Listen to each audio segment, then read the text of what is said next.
Сәлем достар бәріне. Бүгін мен сендерге мына алған пробниктарымды көрсетемін.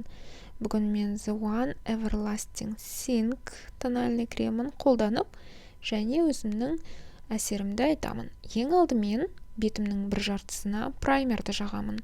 Бұл праймер арнайы менің порларым бәрін тегістеп, бетімді ылғалдандырып шығады. Екіншісіне жаққан жоқпын. Енді пробникті ашамыз. Тональный крем өте сұйық, міне көріп тұрғандарыңдай.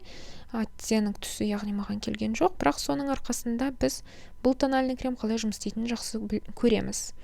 Жарты бетіме мына Duo Fibra кисточкасымен жақтым, және бәрін осы бьюти блендермен жасадым. Екіншісіне тек бьюти блендермен.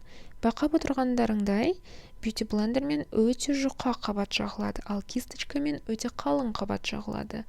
Және менен қарап отырғандарындай, бұл тональный крем барлық жаңағы прыщиктардан қалған іздердің бәрін кетірген жоқ бьюти блендермен, сондықтан екінші қабатын жағамын.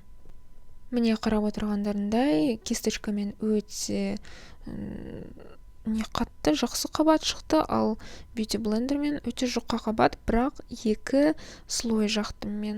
Көзімен де жағып шықтым. Әсерім бойынша бұл тональный крем біраз бетті құрғатады, көбінесе майлы теріге арналған деп ойлаймын.